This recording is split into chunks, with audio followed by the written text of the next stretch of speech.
14th, Marsh Creek, a routine summer swim. At 3:42 p.m., 12-year-old Alex Russick dove into the water. 10 seconds later, he came up bleeding. What bit him?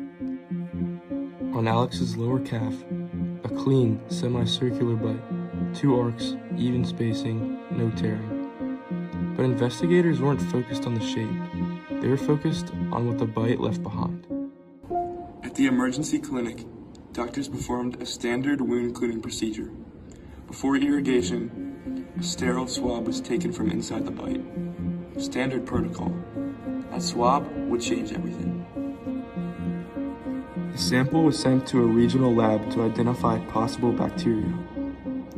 Instead, they found something far more unusual.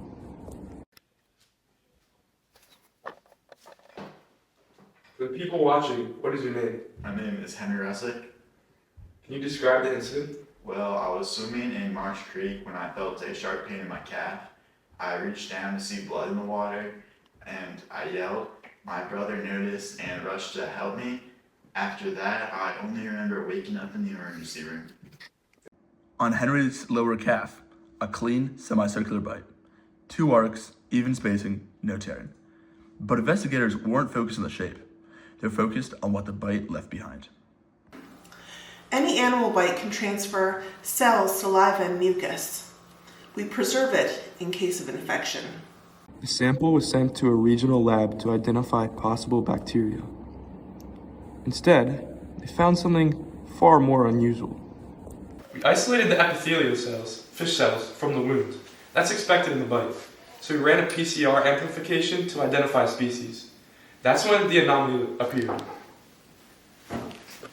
The DNA contained a gene sequence not found in any native freshwater species, a fluorescent protein gene. Precisely, the sequence matched the GFP protein, also known as the green fluorescent protein. It's a gene that's originally derived from jellyfish, Aquarius victoria. Unfortunately, this gene is not found in any freshwater source, specifically Marsh Creek. Inside the nucleus of the fish's cell, a process occurs called transcription. During transcription, an enzyme called RNA polymerase attaches to DNA. It unzips the DNA strand and builds a complementary strand in the mRNA. Why RNA? Because DNA stays protected inside the nucleus. RNA acts like a copy of instructions that can safely leave the nucleus. So when the GFP gene is transcribed, an mRNA copy of that glowing protein is created. Now, GloFish are a genetically engineered species, and we inserted the GFP protein directly into their genome. Now, typically, this is stable and heritable, but when we compared the bite swab DNA to the GloFish protein markers, it was a direct match. Not similar, identical. Investigators ran comparative sequencing against northern pike, largemouth bass, freshwater drum, and the snapping turtle. None contained the fluorescent protein gene. None showed artificial insertion markers. Now the mRNA leaves the nucleus and enters the cytoplasm. It attaches to a ribosome. This is where translation happens. Translation means converting the RNA message into a protein.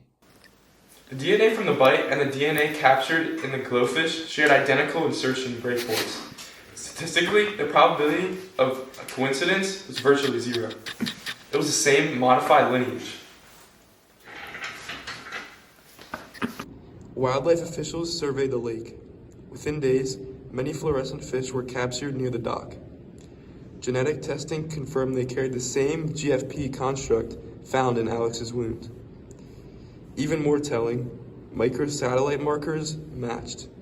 So Henry, what else do you know? We later found out someone had dumped aquarium fish in the lake months ago. Wildlife officials surveyed the lake. Within days, many fluorescent fish were captured near dock. The fluorescent gene doesn't make them aggressive, it makes them glow.